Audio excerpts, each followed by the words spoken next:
I'm Whitney. I'm Mindy. And I'm Deb. We're three best friends who love nerdy things. Well, some people think we're nerdy, but we think we're pretty awesome. This is Our Nerdiest Thing.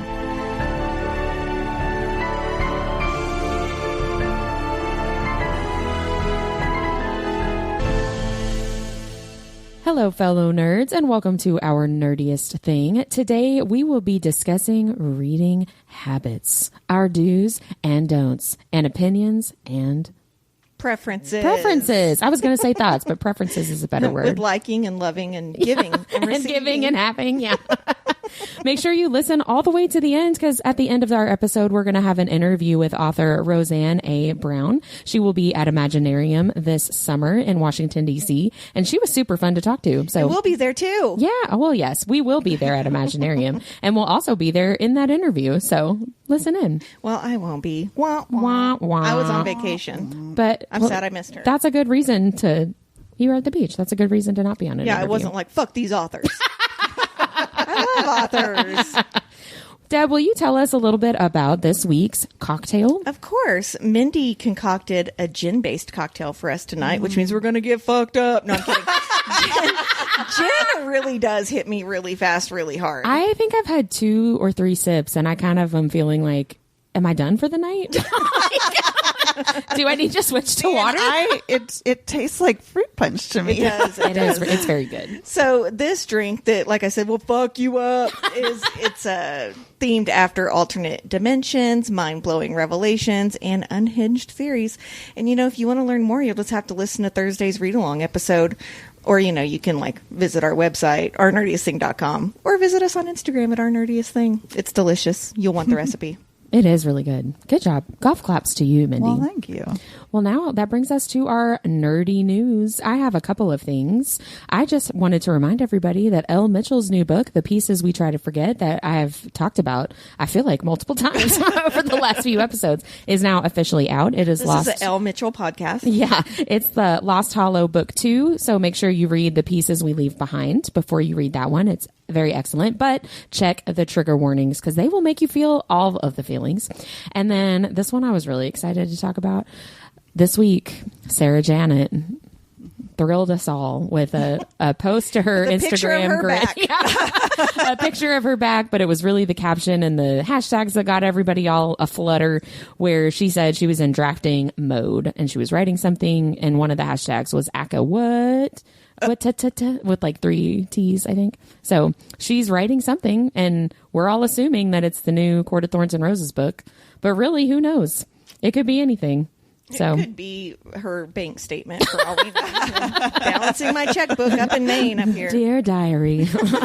What a whirlwind. I'm drafting an architectural blueprint. Whatever, yeah. Well, up there, did you guys read the comments? I did not. Oh my gosh. People were losing it. Well, up there, a bunch of comments that I saw were like, essentially, this better be Elaine's book, which I really dislike when people. Fuck you guys. Yes, I really hate that. Don't you want her to write what she wants to write right now, so it's good? Right. They're like, oh, it's Elaine and Az's book. And I'm just like, wait, guys, stop doing that. It's really fun to theorize because these books are very layered and have so many different things to talk about. But one thing that I kind of feel like happened with the third Crescent City book, which we'll get into as we get into the third Crescent City book, I feel like there were too many fan theories.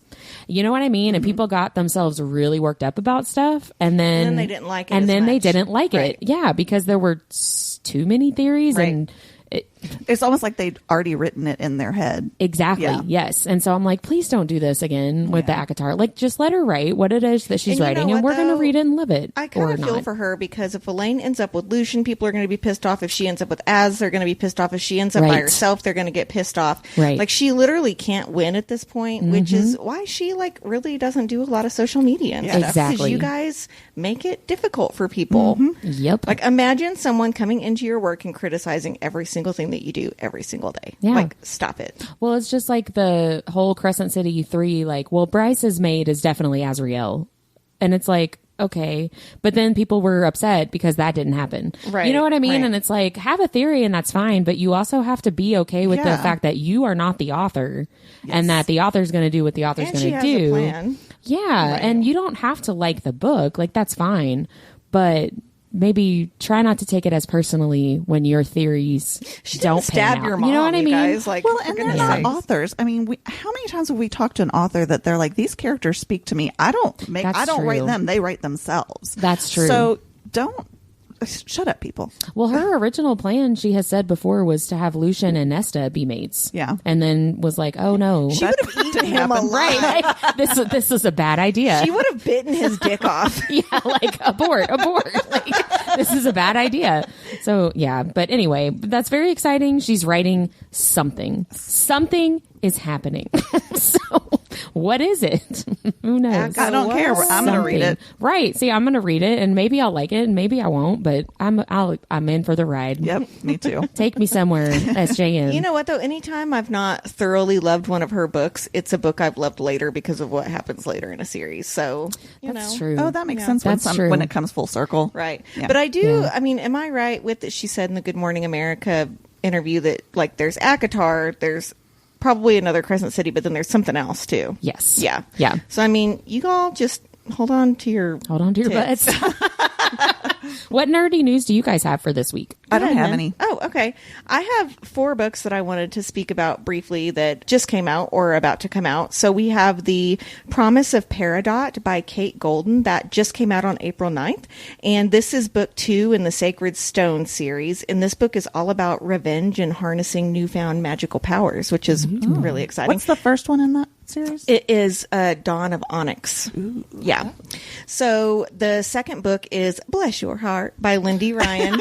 She is a debut author, and it's coined as Southern Charm with a Bite. Ooh. So it's about a Southeast Texas, like, woman-owned funeral parlor, and it says they're keeping steady with normal business. The dead die and you bury them. End of story. But when town gossip Mina Jean Murphy's body is brought in for a regular burial and she rises from the dead instead, it's clear that the Strigoi, the original vampire, are back. And the Evans women are the ones who need to fight back to protect their town. Doesn't that sound so fun? That sounds awesome. It's supposed to be hilarious. So it's her first book. It just came out. So you guys go check that out. Then the third one is Hemlock Queen by Hannah Witten. That came out on April 11th, and it's book 2 in the Nightshade Crown series. And this one is about a dead king, a prince in wait, and a necromancer. So I guess I'm all about, like, you like dead people things. Rising from the dead this time.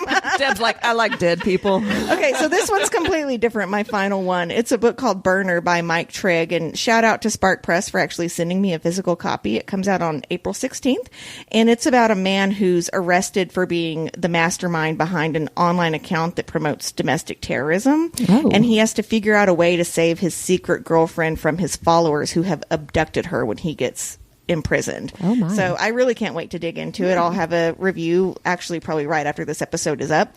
But it sounded really interesting and not like something I normally read. Yeah, it's different. Yeah, so I'm pretty excited about that. Way to go, Mike Trigg. Golf claps for you. Well, let's talk about what we are reading, what we've been reading this week with the Nerdy and Dirty.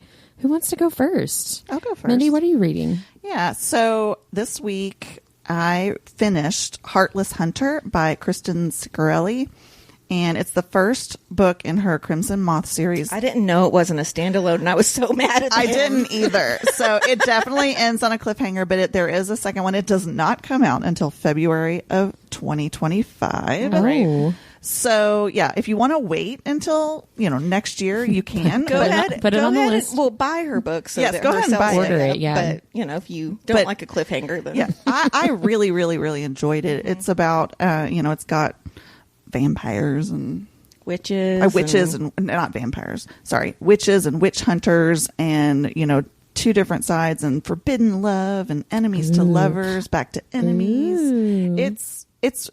It's got a lot going on in it. I thought it was very well written and kept my attention. I listened to the audiobook and really liked the audiobook too. Oh, nice. Yeah, so I would recommend So that. either of those would be a good choice.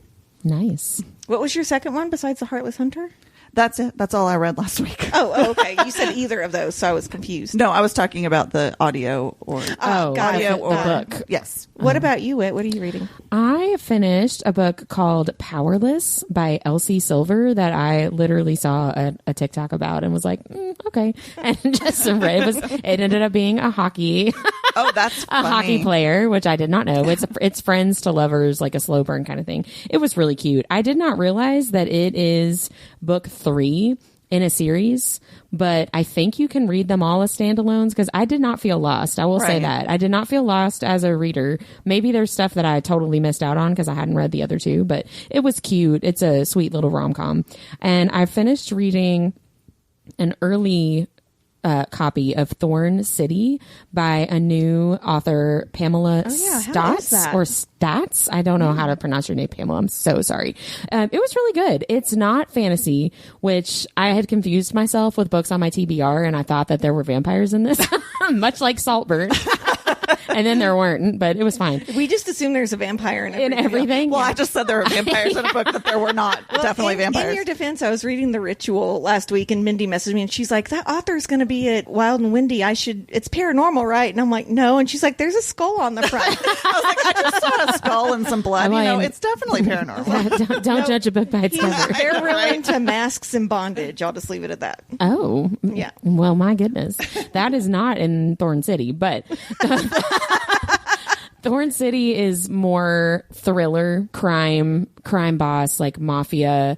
There is a little bit of a romance, but it's really not a romance book. But it was really good. I liked it a lot. And you can see my review on my Goodreads. And at some point, the review will be up on our Instagram too. But I really enjoyed that. It doesn't come out until May, but put it on your list. You can find it on Goodreads. And I also reread The Bonsatai. The Bonsatai books 2 through 6. She's like, that first one is just set up. Let's get to the I know. Like, yeah, I don't need to read about that again. Although I do like Griffin helping her with her period cramps. Yeah, her pain. So really sweet. That's kind of where you kind of fall for him. I love him so much. I fell for him at the beginning with his broody. Like, one of them glared at me, and it was Griffin. I love it when men are mean to me. Yeah, but I did a lot of reading this week, and it was all very enjoyable. Well, I'm currently reading A Soul to Keep by Opal Rain, and I've seen this book all over Bookstagram, and it intrigued me because it's a monster falling for a human. And the dedication of the book is as reads. To all of the monster fuckers out there, this book is for you. Don't pretend that you've never wanted to be railed by some human-eating dark entity that has a skull for a face. You saw the cover, you knew what you were getting yourself into, and you chose to open this book and read it anyway. Here's to you. So it's really good. It reminds me of the Four Horsemen series by Laura Thalassa, and that the non-human with human feelings has to learn how to navigate a relationship. Yeah. The only part that's scary to me is the monster's penis. It has a lot of parts. But having said that, the female in the book really doesn't seem to mind. So it's and I'll link it, but someone's doing a monster peen compendium right now on Instagram. I need to go see what like they're drawing them all? Yes. Oh my gosh, that's and funny. then putting the books with them, and this was in one, so it actually kind of spoiled it for me, but I'm glad it did, because I think I would have been like, wait, what? So how does that work? But so I'm really interested to see, I'm about 60% through, see how it comes together, because it's not like anything I've read before. Yeah. So it's pretty cool. But I also read The Ritual by Chantal Tezier, Masks with Bondage, which is not paranormal. And then I read The Stolen Heir, which I'm going to convince you all to read that in a few minutes. So I'll talk about it then. Oh, the Holly Black Stolen Heir? No, I'm sorry. Not Stolen Heir. Yes, Stolen Heir by Sophie Lark. Okay. Yeah. What's ironic? We're going to confuse you. Totally. So there is a Stolen Heir by Holly Black, but I read Stolen Heir by Sophie Lark, which is a mafia romance. Do you want to go ahead and tell us about it? Sure. So it's technically a mafia romance, like I said, but the book is really, really funny. It's a marriage of convenience that's offered as an I'm sorry because she burns down the rival mafia family's library in their house. So both the male and female main characters try to kill one another on the wedding day. And then it's an opposites attract with a male-mannered Irish man and a cusses like a sailor Italian woman. And it's a super quick quick read. I read it in a day. So highly recommend. I like a it's mafia super funny. romance. Right. Because I like all the power plays and Yeah. everybody, is kind of like watching out for themselves, and it makes a really interesting reading dynamic. So I have a copy if you want to borrow it, but I really sounds liked great. it. I'll take it. Thank you. I really want to read the second book, but it's about his very demure sister, and so it wasn't what I was in the mood for Right, after yeah. reading that. Right, Yeah. so I'll go back to it, but I have a shit ton of arcs I have to read first. Yeah. I felt like I was feel getting ya. through them, and then I didn't. So go read The Stolen Heir by Sophie Lark. But Sophie you can Lark. also read The Stolen Heir by Holly Black, which is also good. They're just very different books. They're very different books. Very. Depends on what kind I of don't mood know. you're They in. both kind of have to deal with royalty and power moves, so Well, that works true. out. Yeah.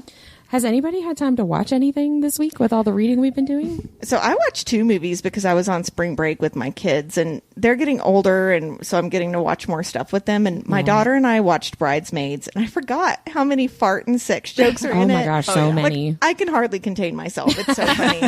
And then I tried to watch Deadpool with both the kids, and they didn't think it was as funny as I did. So I feel a little bit like a failure Aw. as a parent. Now, we were playing Yahtzee Aw. during it, so I think they were missing some of the one-liners and stuff. Probably. But I feel like I need to try again. A lot of those are Absolutely. very quick, like Right. throwaway lines. Yeah. So, but I got to watch Deadpool and I loved it. So, a good thing. Have you all watched anything? The only thing I've been watching is watching the Blues lose so bad that they're going to miss the playoffs again. Wah, Womp, womp. They suck right now. I'm Go sorry. Blues. I still love them, but You're my boys, Blue. Well, I watched a movie with my kids too. It was spring break. I was home with my kids. We all went and watched the new Kung Fu Panda 4. Kung Fu Panda's good. It was cute. It was good. Dawson They loved enjoyed it. it. They my did- 18-year-old. Yeah, they did really enjoy it, but the big fight at the end, my 5-year-old was like fidgety, and I said, "Do you need to go to the bathroom?" And she said, "This is a great time to go to the bathroom because I don't like this." It's like the tension of the conflict. She couldn't Right. handle it. It made me laugh. But then my oldest and I watched Harry Potter and the Goblet of Fire because he just finished reading that book. And we're actually going to go to an actual movie theater because, they do those like throwback movies. When are they doing They're that? doing that. You're going to be out of town, I think, April 20th. How convenient. Yeah, the weekend of April 20th. But yeah, we're going to go see Harry Potter and the Goblet of Fire on the big screen. I loved So- that movie. That was a great adaptation. I don't think I saw any Harry Potters like in the theater. I feel like that's where the special effects started to get really good. Yeah. Was Yes. at the end Yes. of that movie. Yes, exactly. So he really liked it. I was afraid that he was going to think the end was too creepy. And he actually said at the end that the creepiest part of the movie was Voldemort's long toenails. And I was like, well, all right. So men, cut your toenails. Yeah, I was like, well, That's nasty. we can handle seeing this on the big screen then. He does kind of have like cocaine fingernails, doesn't he? He does, Yeah. yes. I hadn't remembered that. I was like, oh no. And then they showed his feet. It was like, ooh. What's he? I guess guess he can claw at people, but like I'm just picturing him going sucking all the coke up. Well, that's why his Just- nose looks the way it does. from too much fell coke. off. It fell off. That happens. That's a People real get deviated thing. septums from Yeah, coke, so that's a real he has thing. quite the deviated septum in those movies. Does he even have a septum? It's disintegrated. But I mean, so what if I think that's canon? Voldemort is a cokehead. Yeah. I like it. It would actually is for me. explain his very erratic behavior. Yes, it explains a lot. Yeah. His like hyperfixation on this child. Right, and like he has magic, and like he can do Yeah. whatever he wants, and he's gonna live forever. I'm gonna write that into J.K. Rowling, and also write "fuck you, be nice to me." Yeah. What about listening to stuff? Have you guys had time to listen to things? So I didn't get to listen to as much last week because I was on vacation. So I'm still listening to Lady of Darkness by Melissa Rohrreich. I think that's how you pronounce it. I'm about halfway through, but it's Sarah J. Maas long. It's 18 hours on audio. Ooh. But so far it's got some of my favorite tropes, enemies to lovers to enemies, tons of natural creatures, and we've also got hidden identities that are coming out. So I think nice. that's really fun. I'm just really worried my library thing is going to run out. Expire, and I yeah. had to wait like 16 weeks for it because it's gotten really big again.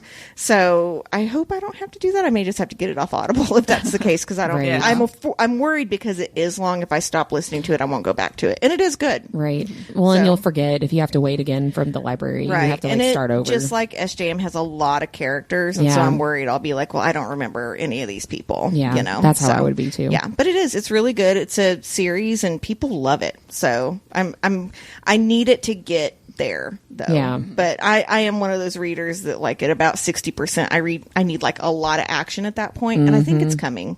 But yeah. What is it? Queen of Darkness? Lady of Darkness. Lady of Darkness. In my brain I kept thinking Heart of Darkness, which is like definitely not the same book. Who wrote that? Oh, it's like a high school. Wasn't that a Michelle Conrad. Pfeiffer movie or something? I think it's Marlon Brando. Oh, okay. It's like Vietnam War kind of. Yep. Nope. It's not vampires. Fae. Don't recommend. It's like something realities. you'd have to read for senior English class. Exactly. I did. It was a summer project for me. I'm sorry. Anyway. Yeah, that sounds awful. Yeah. Mindy, are you listening, or have you been listening to anything? I mean, I am not at work I wasn't at work this past week because we were on spring break. And so I didn't get to listen to, my daily 15 minutes to and 15 minutes from work, which I'm still getting through Forever Pucked, which is Helena Hunting. I'm just going through her whole Pucked series on audio. But so mostly I just listen to my songs on Spotify when we were in the camper or working on the camper or whatever we were doing. Yeah. So Darren and I we have very similar tastes in music. So one of us will put on our liked songs playlist, and usually it's pretty good. I have to tell him to skip some of the stupid stuff, but Like his face? No, I'm kidding. I love Darren. I'm just joking. I don't know. He listens to some weird stuff sometimes. No, thank you. I can picture him listening to different engines to see if he could see which one it is. Okay, not that weird. I will say though, he's like, I don't listen to a lot of Britney Spears, but every time he turns his songs on, there's always a Britney Spears song on. He's like, I swear, I don't listen to it that often. So you two will enjoy this. My daughter, who will be 17 this year for our listeners, she is always on her phone in the car, and we kind of have a running thing. When she tries to take selfies in the car, I slap the phone out of her hand because that's just what kind of person and parent I am. She left her phone in the car the other day, and in Spotify you can pick a song and go through and click on a whole bunch of your playlists to send it to.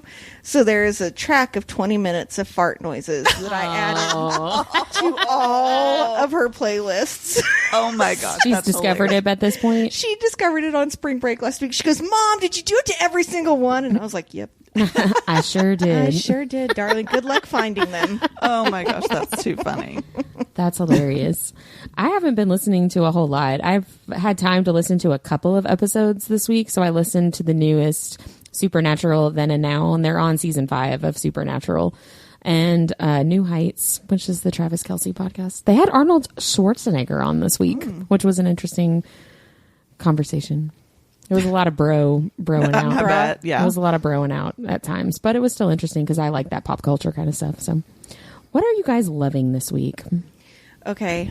I paid my daughter to read the first 10 chapters of From Blood and Ash because I knew she would love it, and she did. Oh my gosh. Hey. And she keeps going. You had to pay her though to read it?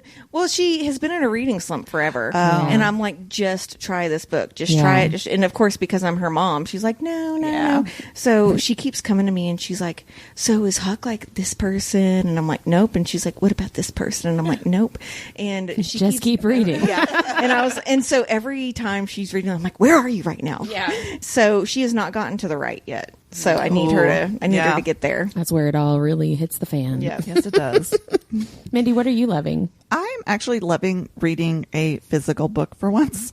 So when I read Heartless Hunter, it was a physical book. It was a book I got from Book of the Month.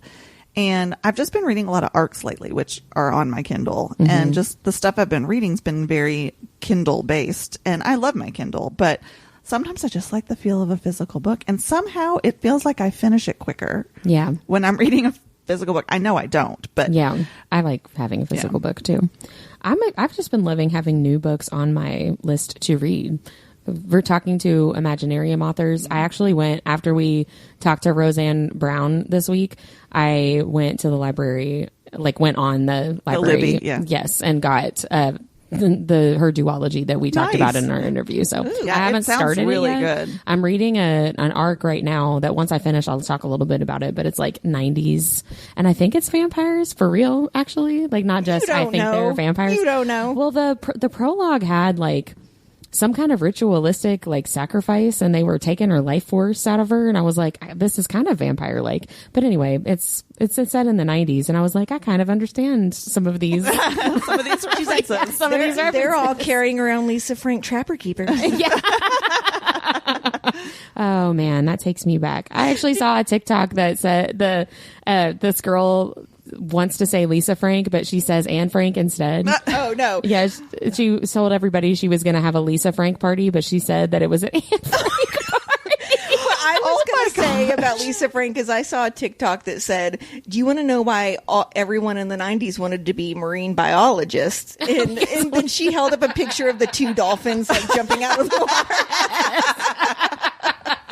Oh, that's awesome. That is hilarious. I'm like, well, no one told you they were tripping balls when they drew those. So I always wanted Lisa Frank stuff, and we never got it. it was expensive. It was. That's what the girls that were mean to us had it. Yeah. Yes, they did. 1000%.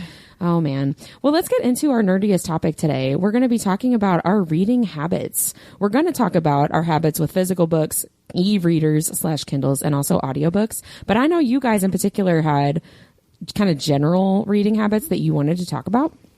Yeah, Mindy, why don't you go first? So, first of all, everybody has to have a go-to reading drink, right? Or mine's water. So Whitney's is water. Mine's booze. And Deborah's is booze. Typically a rosé. That's funny. Mine's actually hot tea. And sometimes a cold, it has to be cold Coke Zero in the bottle. Hot tea doesn't loosen my nerves. Oh, see, it definitely soothes I like hot tea. Soothes me. I like hot tea, but hot tea's relaxing. Yeah. It is relaxing. But I mean, it has to be cold outside for me to drink the hot tea. I'm not going to be like sweating it with the. It's 95 and I'm reading. Get me my hot tea. Oh, that's funny. That sounds like a really old person. My husband's grandmother drinks microwaved water because she doesn't want the caffeine, but she likes the warm water before bed. I mean, Yeah. I feel like that's a life She doesn't even hack. put like lemon in it. I don't know if she does or not. I never asked her. Tell me about your microwaved water. Start from the beginning. Don't leave anything out. Give me all 30 seconds of you warming it up. What other general habits do you have, Mindy? I want to know, I think I know this. Do you all read multiple books at one time? Yes. I don't. If I have to, if I have deadlines Even if for you're like rereading? arcs. Oh, especially if I'm rereading. Okay. I can't. It bothers me. See, I used to not. I'd have to finish something before I started something else. And I've gotten into where I can actually, as long as one's an audiobook, I can juggle 3 at a time. Ooh. Yep. I do the I same don't know thing. how I came across that, but I'm always reading a book, listening to a book, and then I have a comfort read that I'm listening to in case I need to concentrate but still want something on. Right. So I always have at least 3 that I'm sorting through at one time. Yeah, I can't do that. I used to not be able to, but for me, it makes me feel like, even though I'm technically not, it makes me feel like I'm getting through stuff faster, and it makes me happy. yeah, me Yeah. too. Well, Yeah. that's great then. This kind of goes along with it. So are you all mood readers? 100%. Yes. I am too. Very and much so. Sometimes that makes it hard for me to read 3 different things, especially if one's an arc and I don't want to read something like similar. Like I may have a fantasy and a romance and a thriller going on at the same time, which kind of throws off that mood reader thing. Like I guess there's always one I can go to if I just feel like I'm in the mood for that. But that That's makes the sense to problem me, with though. NetGalley arcs, though, is sometimes you don't get approved for them for like months. I know. And then you're like, well, now I don't really want to read that. Right? Right? Yes. Yeah. Now, I have to brag. I got approved for Casey McQuiston. McQuiston, thank you. Her new art That's today. awesome. I'm so freaking excited because Red, White, and Royal Blue was one of my favorite books I read last year, even though it had already come out. But I cannot wait. I looked at my daughter and I was like, guess what book I just got? Guess what you don't get to read first? Which is such a bitchy thing to do with arcs. I'm sorry, but still. Do you have any other habits, Min? nope, that's my general habits. So beyond what I told you about how many I'm reading at a time, I compulsively track my reading percentages on Goodreads. Like every time I like go to close it, either right then or like the next morning, I have to go in and update my Goodreads because it's like checking a checkbox, right? Yeah. Like I went up 40% yesterday, right? That's funny. Yeah. And then sometimes, a lot of times, and this was something that actually, Whitney, you didn't know until last month and you were kind of shocked by it. I will read a book without reading the synopsis. Sometimes it ruins too much for me.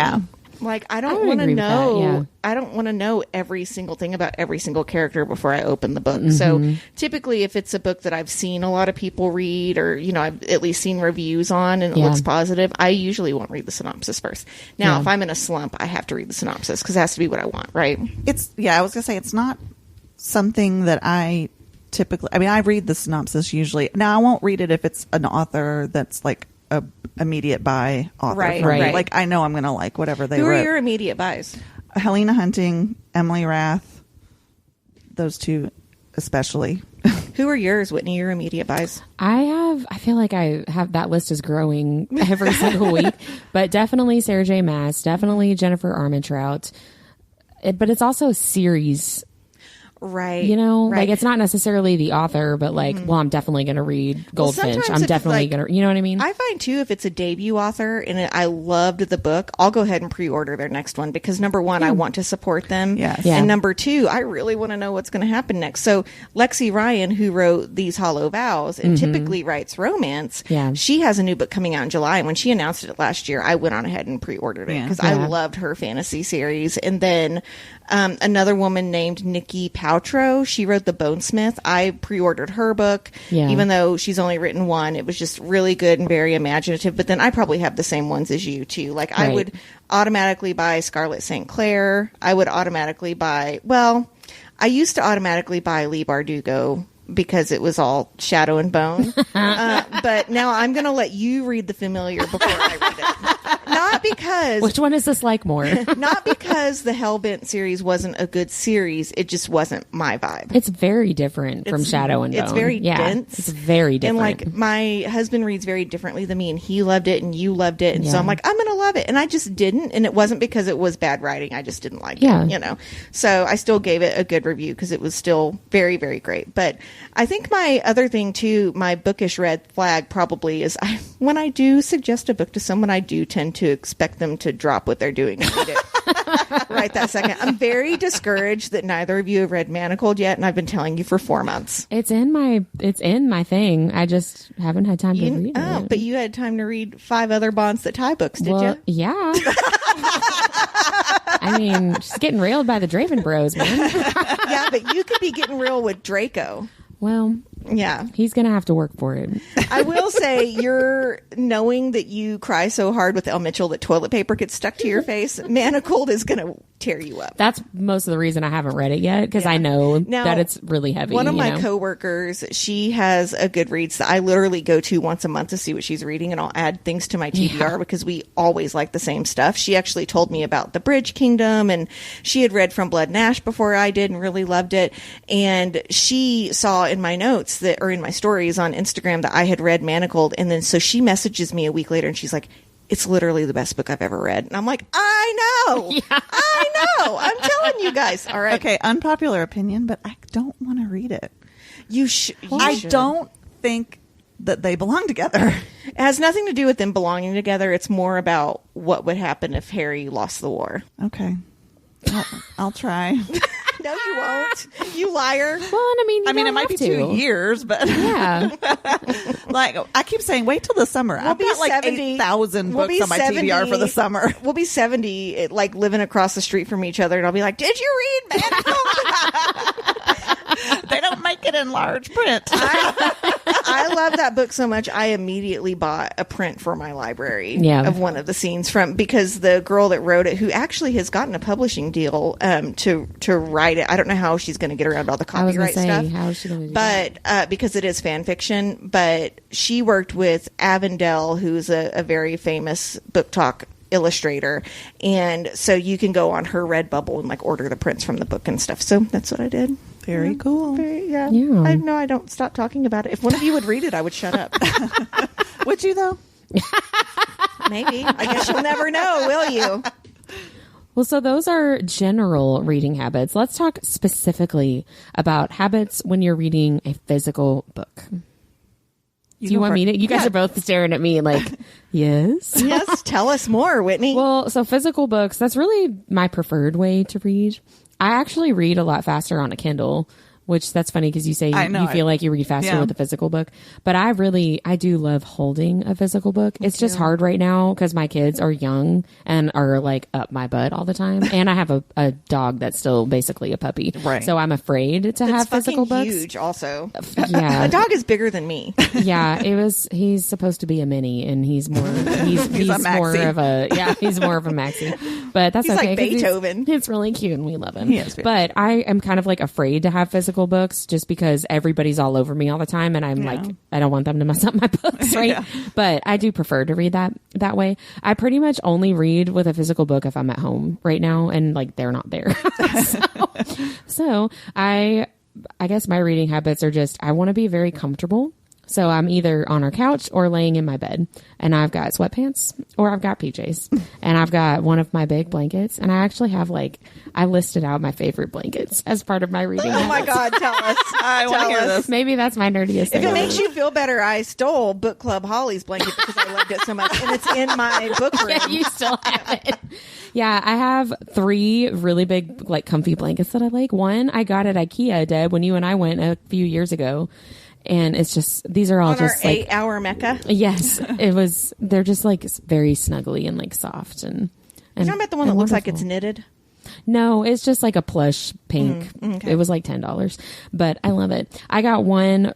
It's like a quilt from a giveaway that I actually won from author L. Rivers that we met at Lust in the Low Country, and it's quilted with different what's the word? Fabric. It's applique. Yeah, like what's the word? But it has like book theme, and some of them are just like pretty flowers, and it's really very, very soft and very well. Did she make it? I think her company that she is part of made it. I don't know if she physically did it or somebody else, but cool. But yeah, it's really great. And then my mother-in-law for Christmas this past Christmas got me just some like random book blanket on Amazon, and it is so freaking soft and comfortable. Ooh. My oldest steals it all the time, and I have to like go up to his room and find it because everybody loves this blanket so much. Oh, that's so funny. One of those 3 blankets I will be snuggled up with. I have like a velour blanket from Target that I literally like take to the movies with me. Yes. If I don't feel good, I snuggle up in it, and I forgot it on spring break. And when you're at the beach all week, and first of all, it was kind of chilly at the beach, which I'm really kind of irritated about because it's normally hot when we go down for spring break. But we stopped at Buc-ee's on Easter, which was insane. I bet. Because it was the only thing open. Yep. And I bought a red and black plaid like Christmas blanket on clearance, but it's Nice. super soft. I was gonna say, I bet it's very comfortable. I like as an adult, it is okay to go back to a comfort blanket. Yes. Whatever makes you feel good, because life is hard and we are stressed out all the time. Yep. Buy yourself the $10 blanket and be happy. That's something in general that I have. Like, you'll see me when I sit down on somebody else's couch. If there's a pillow, I stick it in my lap. Me Yes, too. I'm like that it's like a too. security thing for Yeah. me. So pillows or blankets, I'm the same way. I have to have Sometimes those. I put Mindy in my lap if there's not a blanket. Well, see, But then she can't see her book. for reading, I think like because I read to escape, right? And so if I'm not comfortable, I'm going to be distracted by whatever's making me feel uncomfortable, right? Agreed. And so then I can't escape, right? Like I'm too focused on whatever's going on. So that's really it for me though, with just give me a book, give me some quiet where the kids are either occupied or not around. Give me a big blanket and I'll be very happy. And I won't do anything else. And it's funny because the 3 ways that we do this, I'm doing different things in between physical, Kindle, and Like while you're reading them. yeah. So like Me for too. physical books, it's always typically because I'm at someone else's house or I'm just reading on the couch downstairs. But I do have some do's and don'ts for my physical books. So like I said, I always have a physical book I'm reading, even if I have a Kindle book. I always use a bookmark. I loan my books out, but only to close friends. I just had a lot of books not get returned. And let me tell you, dear listeners, readers remember the books that don't come back. Yes, we they remember do. that shit forever. I could That's tell true. you 5 books off the top of my head and people who still have them, and I'm not mad about it at all. So then I also place books that I didn't enjoy in my free little library. Someone else might enjoy them, but my don'ts is I don't read my special editions. They're really for looking only, especially if they have like sprayed edges and stuff. Because I mean, we're only human, and I could spill my rosé on it, and then I'd probably cry. So when I get special editions, I usually just get a copy from the library. I do not dog ear my books. I don't either. When I used There's to a read special just place like, in hell for people. well, to do that. whenever, Sorry. sometimes in the summer, before I got a Kindle, I would buy super cheap paperbacks at like half price books, and I would dog ear those because they would get wet and they'd go in the beach Right, bag and like all right. that. But I don't even do that anymore. And then I tried annotating, and I actually really liked it. But I find, as a person who rereads books, the tabs and the notes ruin the book for me when I reread it. And then I don't feel like I can loan it out because you're like, well, Right. what's that tab mean? And why did she write that note there? And like, Yeah. it takes away the experience for me, even though I really do love doing it. But I Yeah. don't have time to like do it both I've ways. started to just like write an exclamation point or just underline or circle like one word, but I that won't write that notes would out. distract me though, because I'd be like, Well, why did I circle that? And I just yeah. want to reread it, right? See, that's Yeah. a don't for me too. I will not write in my books. Oh, I do. I use a See, I bookmark. don't write in my books. I write on stickies. Oh, like I tabs don't and mind to stuff. write in a book. Yeah, when we get to Kindles, that's one of my things I like about it, is because you can highlight things Yeah. in the Kindle. But for physical books, that's actually my favorite way to read. Mm-hmm. I mean, I've grown up with a book in my hand. That was just how. That was the only option. Well, yeah. I mean, in the 80s, that's what For you all of read. us, it was yeah, the only I mean, option. And I also escaped through books. I had an interesting childhood, and that's all I'm going to say about it. But I was alone a lot, and so they were my friends. So that's always just going to be my favorite way to read. Also, I'm just kind of a tactile person, and just having the weight of that in my hand Yeah. just feels right. I also love bookmarks. I love all kinds of bookmarks. I have a little collection of them. My favorite one, though, is my one that I got from Deb from I Can Design. Which one? It's the quitter strip. Oh, yeah. It's my favorite one. It's like embroidered. It's so cute. It looks like a book page torn Well, that out. was one, as I'm prepping for Readers Take Denver, that was one I took off my list because I had put too much stuff on my list to take. And now that you said that, I'm like, maybe I should take them. Sorry. That's my favorite one. I love it. It is funny. So, but I have a little collection of them, which brings me to my reading pocket. So it has that when I'm reading, That especially. sounds dirty. I know. Touch my reading pocket. So when I'm reading, I also have to be comfortable. I'm reading on my couch, so I'm always there. So I wanted to have things right at my hand. And so it's this little pocket. I think I've talked about it before on the podcast. So it tucks under the stop, you all. They're making it sound dirty, and it's not. You're making it sound dirty. It tucks under into my hole. I wanted to tucks have it in my hand. Under the mattress, or like the cushions, in between the cushions and the frame. That's called of a the couch. fupa. That is a good my idea. In all seriousness, though, that is a good idea. That is a good idea. And it's got all kinds of little pockets. I keep my bookmarks in there. I keep my 2 book lights because that's another thing I have to be able If to. one dies, you're Yes, fucked. You need a backup, Right? yeah. I've always got 2. My Kindle also stays in there, and then whatever next or current physical book. Plus, I also keep a pair of socks in there because sometimes my feet get cold. Mine do too. I That's can't a good sleep with idea. socks on. I can't sleep with It's socks my on weird either. thing. Oh, I can. Yeah, I can't even really be in bed with them on because it makes me hot. My absolute favorite way to sleep is to be cold enough that Oh. I am wearing sweatpants, a sweatshirt, and socks, and snuggled up with my blanket. That's what I want. I'm that cold, but I'm in a tank top, shorts, and no socks. And then I'm putting a heated blanket on my feet that I can kick off when I start to get warm. Well, yeah. Right? Yeah. God, That we are works. so privileged. So let me ask you this, Mindy, like with your e-reader, are you reading on your phone or an actual Kindle? Because I feel like that's important to point out. Yeah, I actually read on a Kindle. I can't read on my phone. It's a little too small for me. Well, and I didn't get it until we were at Craft Weekend together, and I looked at your Kindle when you were reading one night, and I was like, oh, now I see the difference. Because everyone says there's a difference, right? Yeah. And there really is, especially for me. I'm a pool person during the summer, and you can't read on your phone in the sun. Yeah. And like even last night, my Kindle died, and I had to read on my phone, and I was like, this sucks. I put it in night shift, and it was still so bright, and it was Yeah. hurting my eyes. Yeah. Yeah. Because you just get used to reading on the Kindle. So if you think it's not worth it, it really is. It really You is. I got a very nice Kindle. I bought a refurbished one off Amazon for $45. Yeah. That's what I need to do this summer Yeah. because we have a fire. Maybe I'll just keep it. That's not the same. Either, No, though. it's not not. backlit the same. Yeah. Maybe I'll just keep my eye open and surprise you with one day. I'll be like, Oh. if I can find a $45 refurbished one, I'll just get it for you. Oh, well, that would be And then amazing. you can just bring me wine or something. My love language. Well, that moves us into our e-reading. Yeah. Whitney, what are your e-reading habits? I can read on my phone if I must, but I would reading prefer on your iPad when we were at Less Than the Low Country, because That's- I woke up at like 3 a.m. and you had your head under the blankets. Yeah. And just this bright light. It Yeah. looked like a light from heaven shining out of the comforter. Well, that's the you fire. were reading some heavy smut. Yeah, yes, I was, and reading it out loud during the day, not at I was night, gonna say, not at night to you guys. You woke up to Whitney reading your smut. Wait, let me read that. That's why I She's squirting again. That was a line from the book. That's why I sleep next to Whitney, because she wakes me up and reads me passages.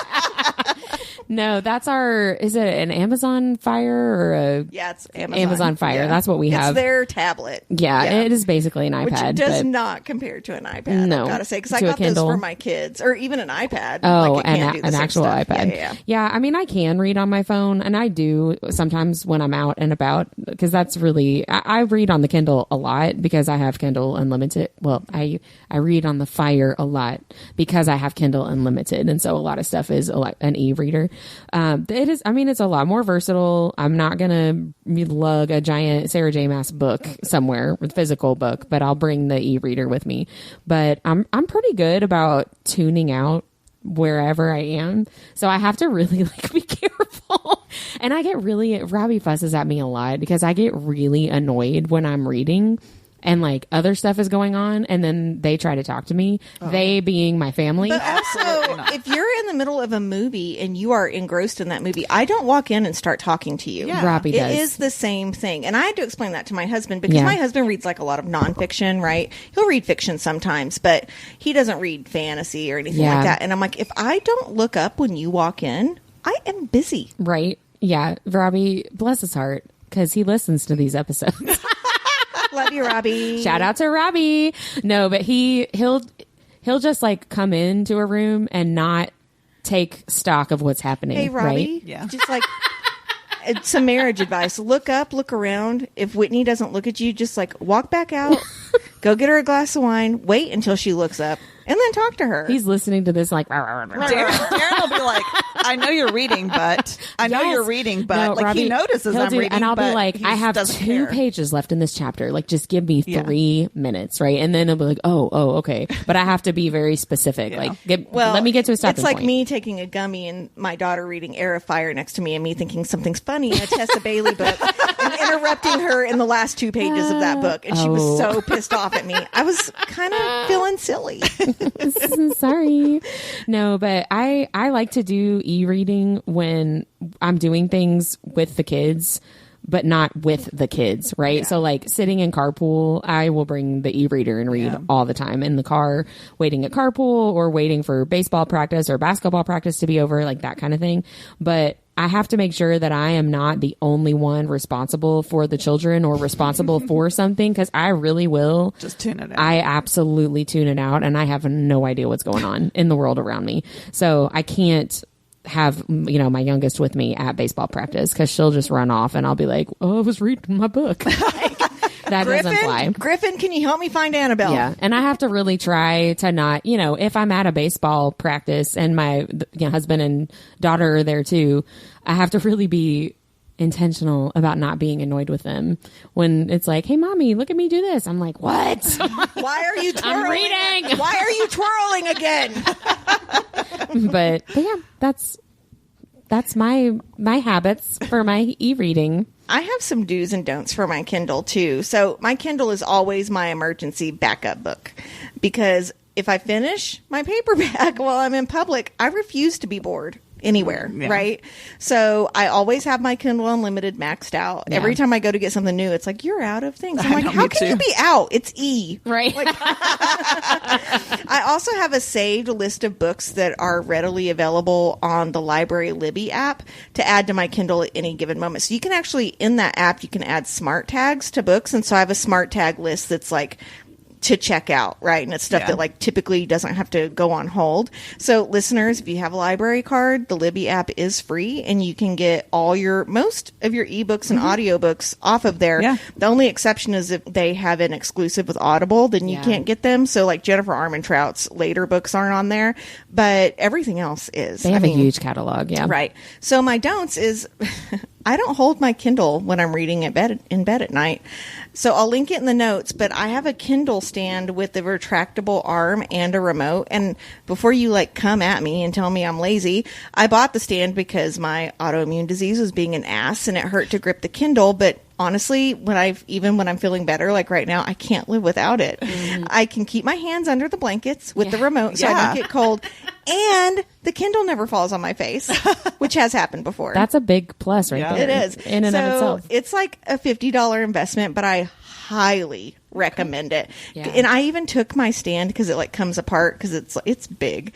And I put it in the car and I took it to the beach. Nice.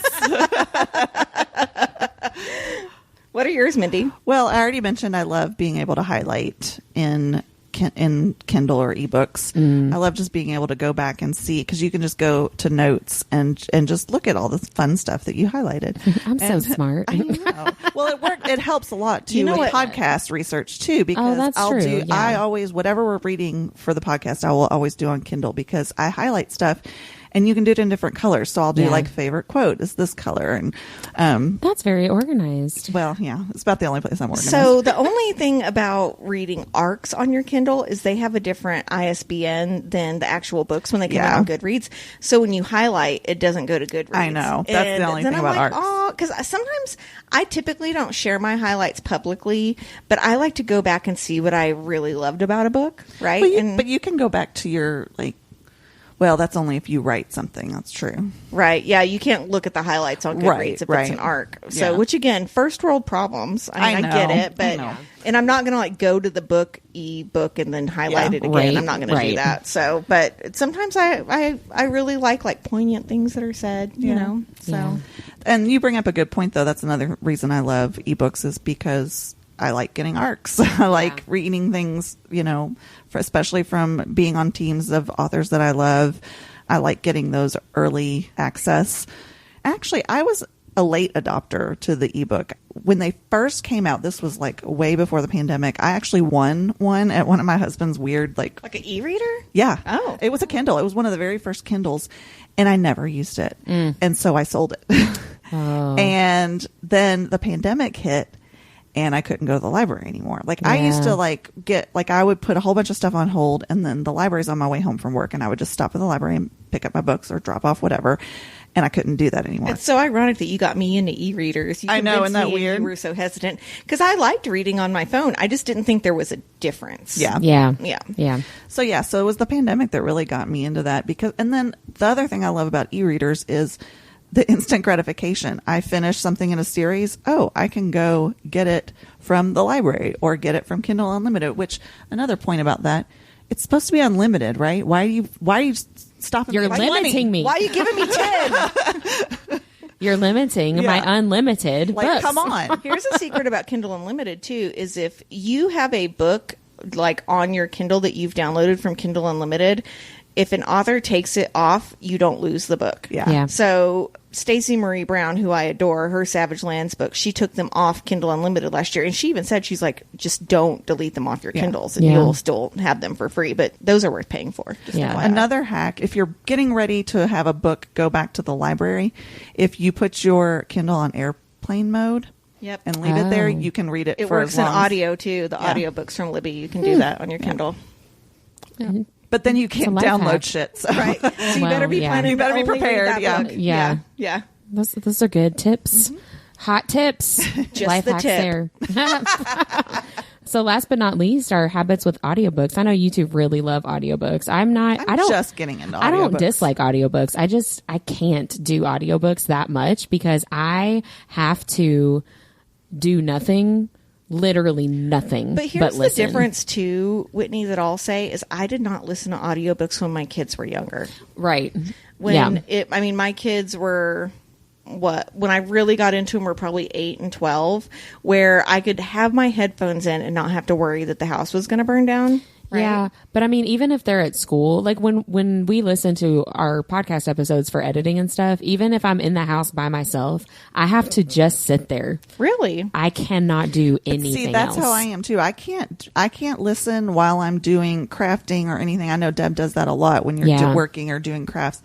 I can't do that either because I don't have the attention span for that. But that's why I started getting into it when I know I'm a captive audience when I'm driving. in my car. Yeah, that's why I can do it. It's harder to do when we're editing podcast episodes because I need to watch the time and like. I don't do the podcast episodes in the car. I can do audiobooks in the car.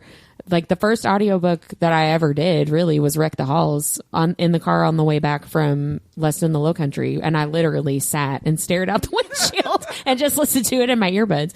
And that's, I just can't do audiobooks as much because I can't multitask. I can't focus. And that, I can't just sit there. I totally get that. Well, I know you guys really, especially you, Deb, really love them. I mean, and I would say a couple of do's for people that aren't used to audiobooks, and I think this really helped Mindy too, is you have to listen the first time maybe to a comfort read.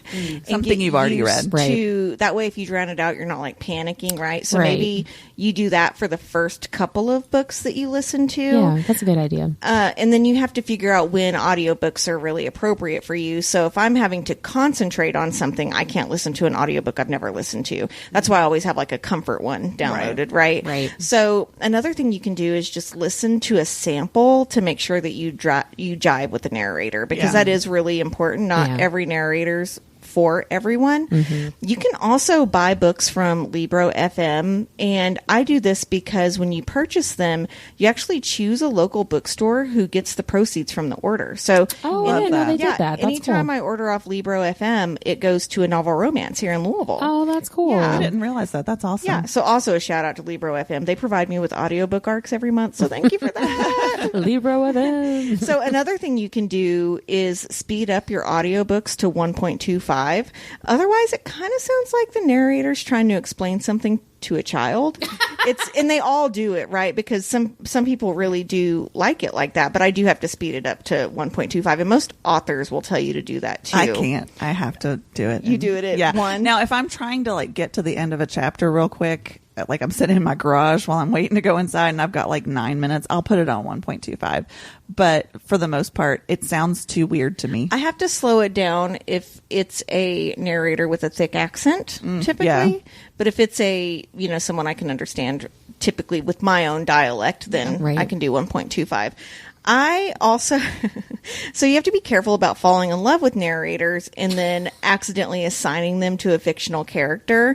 So the problem is that when I envision said character, no matter what book that narrator's reading, I picture that character. So the example I'm thinking of is Stina Nielsen. She reads From Blood and Ash, and she does an amazing job, but then she read the Sarah A. Parker books, and Poppy sound like she has the same voice. Right. And so now I'm like, but that's not Poppy. Poppy would never do that. Like, what are you talking about? So I actually had to stop listening to that, and I'm just going to read it. But I will say a couple of don'ts for me on audiobooks, though, is choosing a narrator that never changes their voice or inflection. Yeah. I need to know when a different character's speaking. Yeah. 100%. Yeah, and I used to not really like it because I was like, what if they don't sound like what I think? But it helps me like transition, right? Yes, yeah. And then I can't listen to faster than 1.25 because for me, audiobooks are a performance. Yes. Right? It's yeah. like going to a play. So my husband will listen to them on 2 and it's going,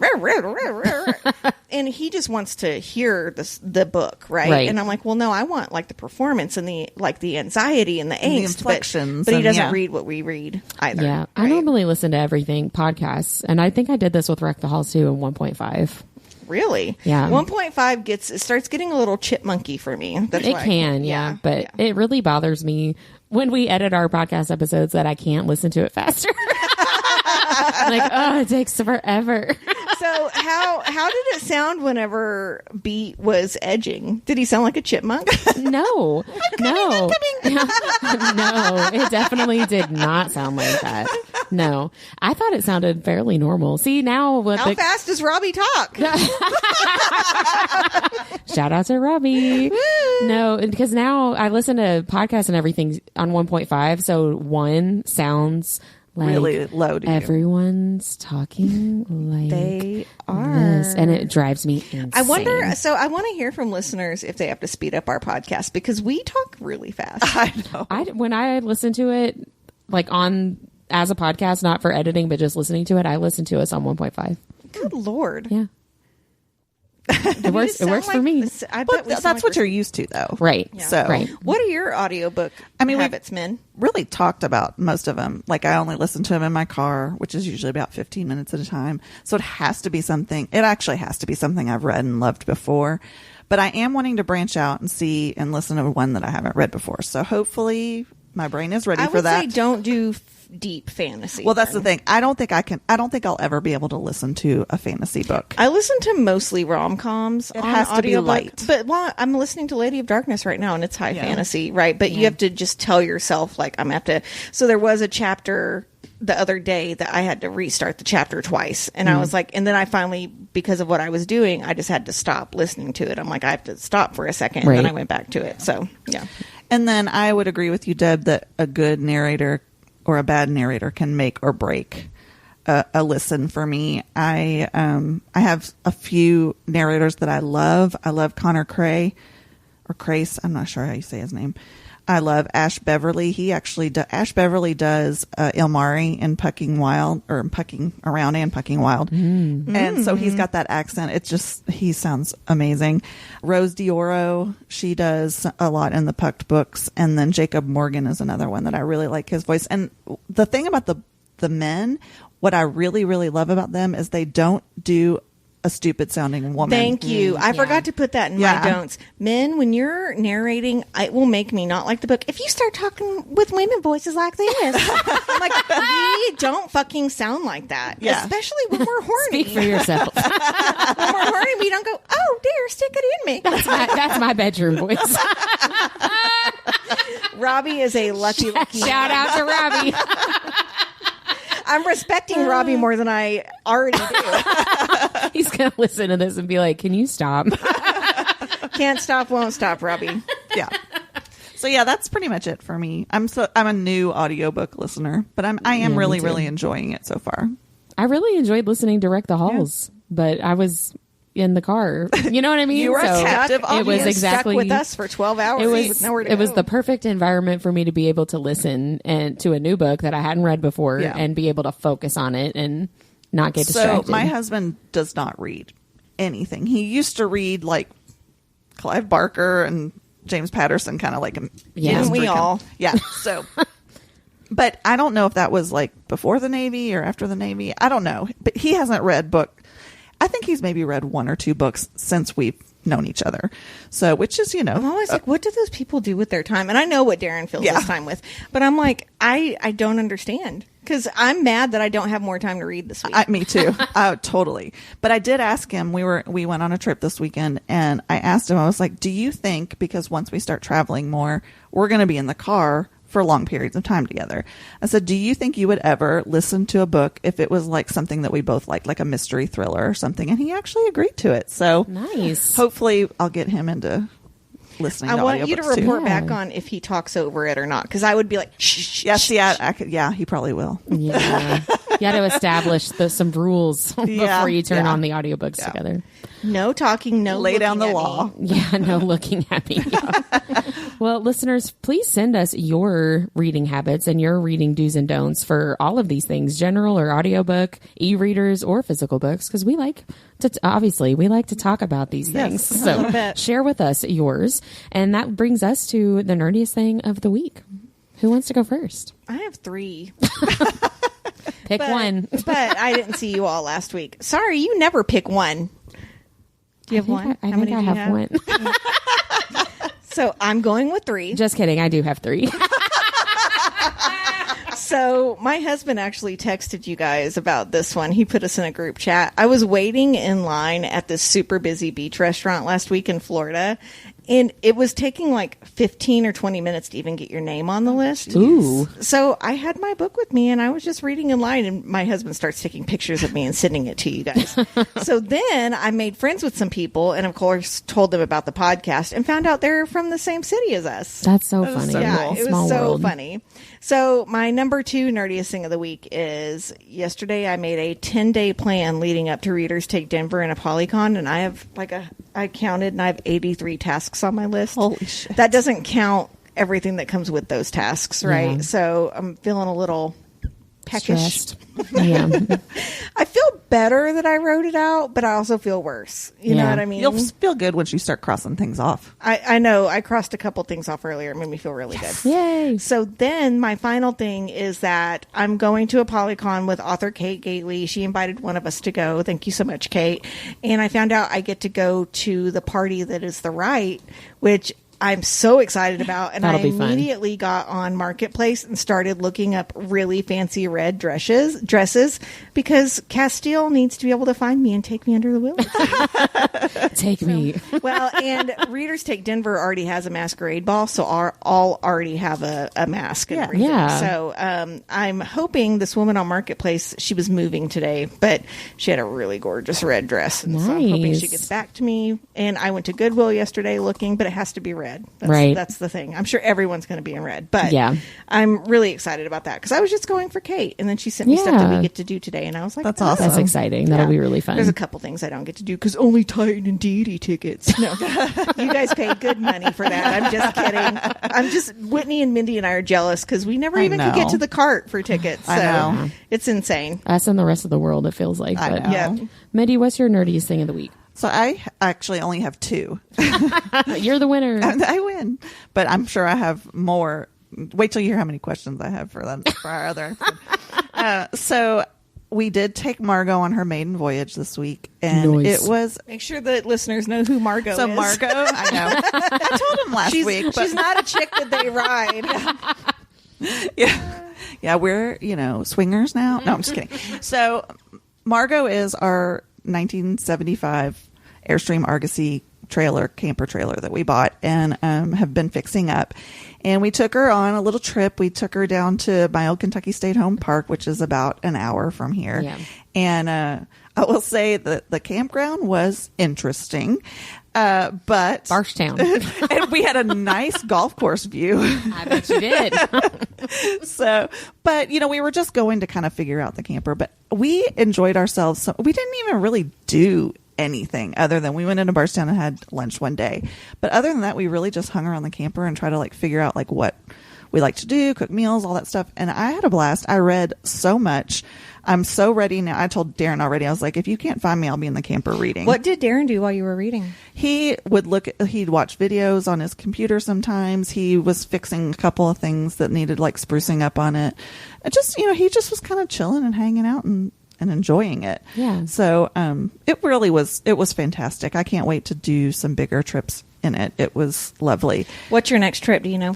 So our next trip, Darren's going to take a trip by himself to some Lake Moraine rally. It's all Airstreams, but we're going to be in Imaginarium, so I can't go to that one. Oh, no. I know. So the next one we do together is going to be Rend Lake, and then we're going to do another one sometime in between there. We're not really sure where. Just another weekend trip, and then for fall break we're going to go to Savannah, Asheville, and Jacksonville and do a fun. long trip. That'll be That'll great. be fun. So yeah, I'm really excited about those. And the other thing is really kind of silly, but we know how much I love stickers, right? Because I'm always talking about how much I order stickers from I never see authors stickers on anything of yours.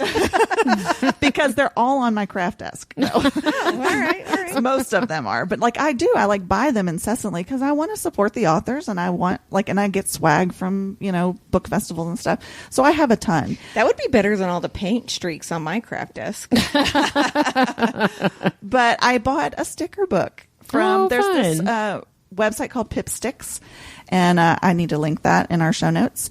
But they have all kinds of stickers. I bought some fuzzy stickers too that look like little radios. They're really cute.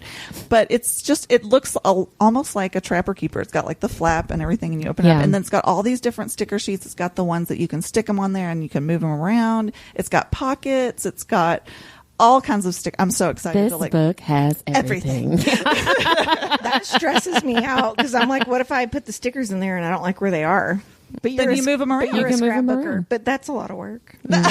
Yeah. Instead, I just This have is true. piles of stickers. Yeah. Well, then you put them in the little pockets that you don't have to even take the backing off.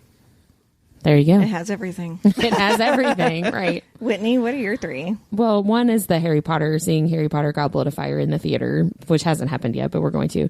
I finished reading Crescent City 2 in preparation for this week's episode and cried and felt goofy doing it. You okay? You okay, boo? Because I was very like, I don't remember this book at all. And I was like, but you can hear more about that in Thursday's episode. Yep. And then this one is my favorite. So the kids woke up at like 7:15 every single day this week on spring break. They wake up later than that on a normal school day. They just love you so much. Apparently so. And they would like run down the stairs and like bust up into our room. And it was just like, oh my gosh, I'm not ready to get up for the day. So one of these days they came in and Robbie like snuggled up behind me. And I was like, oh, this is so nice. So I snuggled up, with him, whatever. And I rolled over to give him a hug, and it was my dog.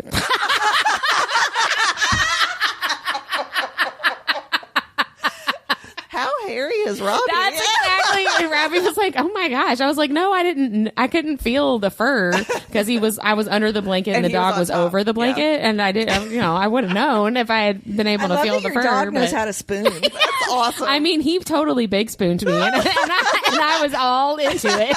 It's like, thank you so much. And then I felt really stupid because it was my dog. So anyway, that's my nerdiest thing of the week right there. You win. After that spilling of my guts there, we have an author interview with Roseanne A. Brown coming up. Who maybe snuggles her dog. We don't know. Who knows? That didn't come up in our interview. But be sure to keep listening for that. She is so fun. So you're going to want to read her books after you hear her elevator pitch for that. And later this week, we will be finishing our discussion on Crescent City 2, House of Sky and Breath. We'll see you then. Bye. Bye.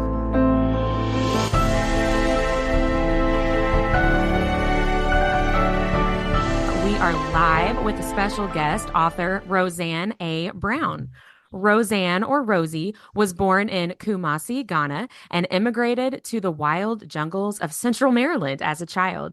She has written 2 young adult novels, a Black Panther graphic novel, and 2 books under the Rick Riordan Presents imprint. Serwa Boateng's Guide to Vampire Hunting and Serwa Boateng's Guide to Witchcraft and Mayhem. Rosie currently lives outside Washington, D.C., where she can usually be found diving into the deep end of a swimming pool or watching 5 anime at once. At this point, everyone she knows could be a vampire, and she wouldn't be surprised. For more information about Rosie, go to roseanneabrown.com or follow her on Instagram at Rosie's Rambles. We will be seeing Rosie at an Imaginarium Book Festival, where she will be appearing as a special guest and also a participating author in the beloved Lit Talks, which we are very excited. It will be very fun. So we had questions lined up and then got to talking before we officially started. And you shared with us that you just finished reading the first Crescent City book, which we're talking about on the podcast right now during this season 4. So I would love to hear what you thought about that first book. Tell us everything. Is this a spoiler? Well, the first question is this a spoiler-free chat? Is the first question. Oh, no. We're spoiler heavy for sure. Okay, so spoiler. What? Like literally what? Like that I'm still thinking about that vacuum moment where she vacuumed the arch like that. I think my job, like when I tell you, like, first of all, I was how obsessed with this. Like I was reading a college friend of mine. We had like a little reading book club we've been going for like 10 years now. I'll read stuff, and Crescent City was the last one we just did. And so she's currently in Scotland at the moment. And I literally called her 2 a.m. her time when I finished the book. She told me, when you are done this book, call me. And I was like, Hannah, it was like 2 in the morning, but because she's like, yes, we will talk about this. And we talked about Crescent City #1, because I'm just like, oh my goodness. What a wild ride that book is. What it really is. A ride. Wait till the second one. Yeah. Just you wait. Stop. I already know, because I think I got lately, because at this point it's hard not to be spoiled for Sarah J. Maas because she's just so everywhere. Yeah. So I know that certain things happen at the end of the book too that might have certain things to do with some other books. I'm just like, I'm just like already. Whew. But I loved it, and here's my controversial take. And my controversial take, it's not even that controversial, but people say Hunt is boring, and I will fight them. I love I Hunt. agree with you Thank 100%. you. Yeah, Thank I did you. too. Thank you. And Yeah. people are I like, love so Hunt. bland. Yeah, it's like people don't respect sweet allies. Personally, I think they just don't respect them. Everyone wants like a swaggering, like asshole alpha male, all that, and I'm just like, I say we bring back the soft love interest. I want to bring back soft love interest. Yeah, I love Hunt, and I never really understood I mean, not necessarily hate. Some people do give Hunt hate, but I never understood the criticism of Hunt because I'm like, Me I would love him too. I'm like, Mhm. I would want to Yeah. snuggle with him in my bed as well. I What's know with the the little problem? wings and the it's so cute. I prefer Hunt over Resand. I truly do, and I say that as someone who's read all of the Akatar books up through Silver Flames, and I'm like, I love Resand as a character. He's like a really well written character, but like, Mhm. I just prefer Hunt over him. I love. He's just so cute. He's so soft and sweet, and I want nothing bad to happen to him in the next two books. And I I just, if know. I something love bad, him too. just Okay, no one tell me. Yeah. please send us DMs as you read the next two Crescent City Yes. books. That is one of my Yes. favorite things is when people are reading something for the first time that I've already read and they're like, I just got to this part where, whatever happens. And I'm like, yes, it's so much fun. So please feel free to share any and all thoughts, 2 a.m. Yes. for us, whatever. Let us know. Let us know how you feel about the rest of the books. I will. I wanted to ask you too. You say in your bio you would not be surprised if everyone you know is a vampire, and that just made me curious. What would you do if you really found out that everybody, like in a room full of people, a Bella Swan moment, right? Like, oh, everyone in here is a vampire. Do you think you would really be like, yeah, that's fine? I feel like at that point, that's when you start negotiating. Like if it's truly everybody you know, like you're not gonna outrun a vampire as a mortal. You're not gonna do that. You're not gonna outfight them. So I'm like, at this point, we gotta think smart here. And I'm like, look, y'all, let's do some math. Y'all could just attack me and drain me once, and like, yeah, I'd be dead. But you guys just had one meal done. But like, how much blood? Let's calculate. How much blood do y'all need a day to survive? How much can I give before I die? Right. And let's work something out here. Like I will agree to give y'all like 5 cups a day if you leave me alone. Like I think maybe some of the more like literally like some of the more and like the entrepreneurial vampires will see like, hey, you know what, this is a free food source. She is like not gonna fight us, and like I don't have to hunt for my food. I have to track down like high schoolers and forks. Like we can make this work. I think at least You now have some really vampires, thought this through. Yeah. I'm serious. Like I have to put a lot of thought into logistics, and the more you research vampires, the more you're just like, you know what? Some people would generally just be like, look, you need blood. I got blood. Let's figure this I out. got what you need. Let's make a deal. Exactly. Have you read King of Battle and Blood by Scarlett St. Clair? I have not. I have read Touch of Darkness by her, but I've not read that one. King of Battle and Blood is a vampire story, and they have vassals where Ooh. people get paid to be a food supply to like a certain vampire. Like you get paired up with somebody. So that just made me think of that's what you would be a vassal, and you could get paid very 100%. handsomely. 100%. What about you two? Like, what is your plan when the vampire overlords come? I would probably just scream and run. But if I found out like people that I know in my life have been vampires this whole time, I think I would be like, why didn't you eat me yet?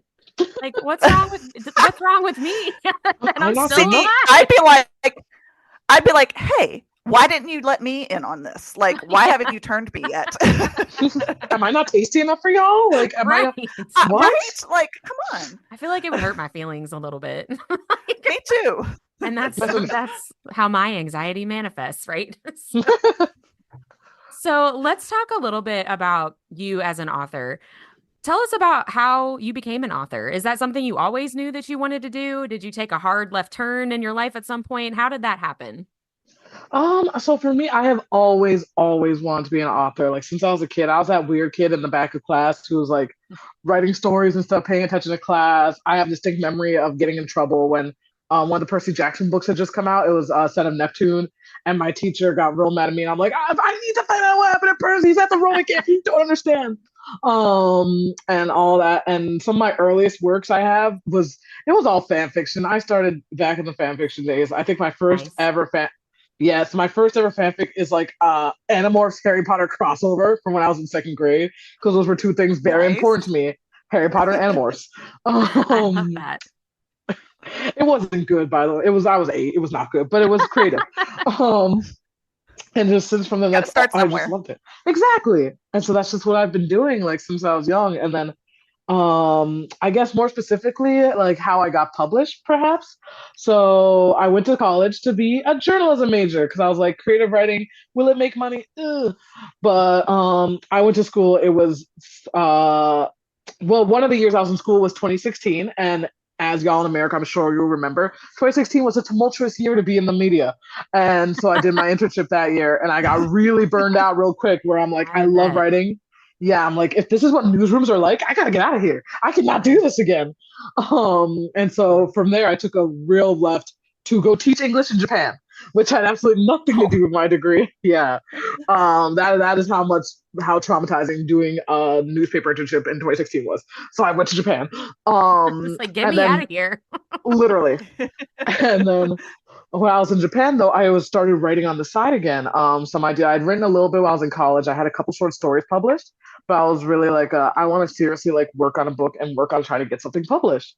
And so while I was in Japan, I did the Pitch Wars program, which for those who don't know, it was a mentorship program that paired unagented writers with mentors who helped them edit their book and like work on it. And at the end, they had a showcase where they showed it to literary agents. And so that book I worked on was A Song of Race and Ruin, my debut. And I was paired with my mentor, Laura Pohl, who is the author of Grimrose Girls. And I did that. I rewrote my whole book in 2 months. And I sold it next spring. And it's just been off to the races since then. That's awesome. I was That is so cool. I was creeping on your website a little bit.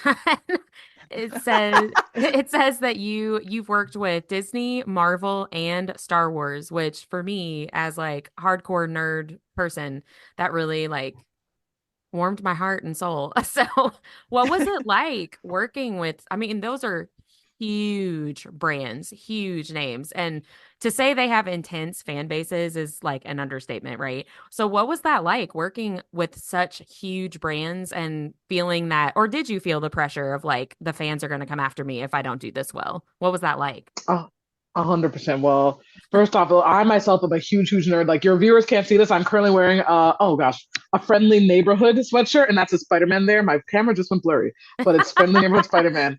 No And copyright so infringement. Your no camera's making copyright. sure of it, right? Yeah, it's like Friendly Neighborhood beep. But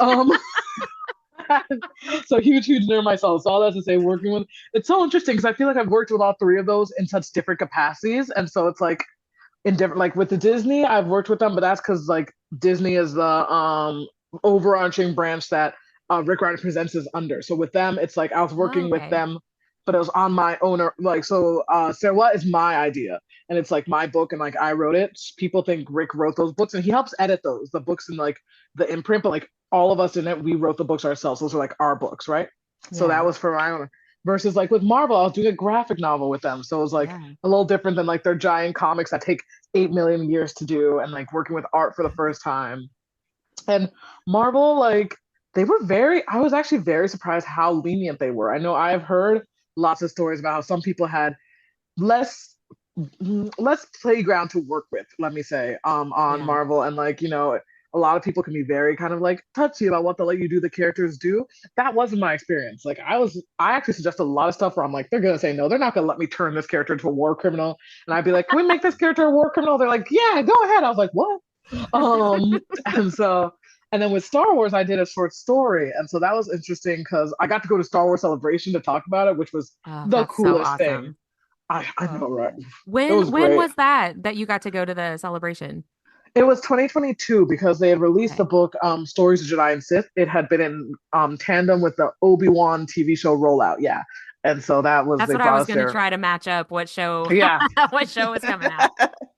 yes. Nice. And I do think that like definitely so with Star Wars, that's probably the closest I got to dealing with fandom because Marvel, it's like at this point, Marvel is such a behemoth that like there's the hardcore fans, but like because it's not on the movie side, I feel like they're a little less aware of what's comics. But Star Wars fans, they are aware of everything that happens anywhere in that Yeah. universe. Yeah. And yeah, it was definitely the Star Wars fan, not the fans, it was the Star Wars team they actually provided me this. They have this whole packet for like, hey y'all, just you probably heard about fandom. They're very passionate. We love them, but not every fan's always super great to people. Here's what you should do. Here's the protocol. It was like so long, and I was like, oh my goodness. But like they have a They're whole like, hey, system here's down. how you handle our unruly fans. Exactly. Exactly. And like I want to prep like most Star Wars fans are great, but the ones who aren't can be really not great. But they They're have a lot of really bad. experience. Yeah, yeah. They have but they have a lot of experience over there. So they're like, whatever's happening to you, we've seen it. Don't worry. I'm like, oh no, because like when you see something that long, you're like, some of the stuff I knew about, some of the stuff I'm like, oh my goodness, that happened to someone. Oh no. I was like, you might have seen it, but I haven't. And I would like to continue to not see it, right? Yeah, exactly. Oh, that's Exactly. funny. So, okay, I'm still thinking about Star Wars Celebration. Bear with me for just a second. Was that the year that Hayden Christensen came for I don't believe so, Obi-Wan? because I feel like if I saw Hayden Christensen, if he was there, it was not the day I was there. Because if I saw him, I would remember that. And so, Right. I remember, I can't remember how long ago that was. I just remember seeing a lot of clips of his time on stage on TikTok and everybody cheering for him and like getting all emotional, like he's getting the love he deserves. Anyway, True. I was trying to live vicariously through you for a second. It's fine. So I feel like this is probably a silly question, but working with all of those different teams, do you feel like that helped prepare you for just any kind of writing that you would want to do in the future? Like, do you feel more prepared to branch out in different ways? I think I feel more prepared in the sense that like I have more trust in myself that when it comes to like a new medium or a new age category, even if I don't know it right ahead of time, like I will learn it. Like I'd never done a comic before I did Black Panther. Then I pulled it off. I had never done like a short story in a world like Star Wars where it's like you got to work with a story group and like the shadowy capital T team needs to approve Sure. it. But like I've done that, yeah. And like with Sarah Wild, with the Rick Riordan Presents, that's my first middle grade. And so there's very much like this feeling that obviously it's always going to be a lot of work and it's always going to be, so, there's just some things that are just so hard, like mysteries. Mysteries are something so many writers like, oh my gosh, mysteries are very difficult to write. But there's like, if there was, for whatever reason, I was threatened with my life, write a mystery right now, I'd be like, okay, I can figure this out. I don't know why anyone would do that, but like, I can figure it out. And so there's that feeling of like I know how to jump to something new in a way I feel like I didn't have before. That's awesome. I love that. Self-confidence, yes. So, so you have a completed duology. With the first book is a song of wraiths and ruin, and book 2 is a psalm of storms and silence. So, can you just tell us a little bit about that duology, and also how does it feel to see a story through to the end, to finish a complete story like that?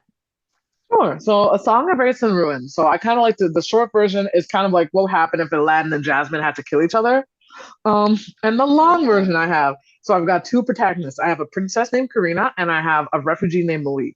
And so when Malik's younger sister is kidnapped by a vengeful spirit, he strikes a deal that to win his sister's freedom, he will kill Karina, the crown princess of the land, and his sister can go free. So he enters a contest to win Karina's hand in marriage to get close enough to her to kill her. However, what he doesn't know is Karina's mother, the queen, has been assassinated. And Karina has discovered an ancient spell that'll bring her mom back to life. But to do the spell, she needs the heart of a king. And there currently is no king. And with her mom dead now, Karina's queen. So what does she do? She sets up this whole marriage competition so she can marry the winner, make him the king, and then murder him and use his body to bring her mom back to life. So yeah, he's trying to kill her. She's trying to kill him. Neither of them is aware the other one's trying to kill them. And the book's all about the way they kind of like plot and scheme around each other. It's dual POV, so you're seeing both their sides of it. And what happens when they meet and they're like, ooh, you're kind of cute, but you still need to die. That is awesome.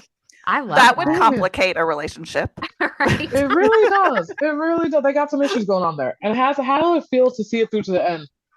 Woo, it's very much like, oh, okay, so y'all know when like you're exercising and like you're like, okay, this is not so bad, and then you're in the middle of your workout, you're like, this is horrible, I want to die, I never should have done this is the worst I've ever done my entire life, I am never getting on a treadmill or like never going to gym ever again.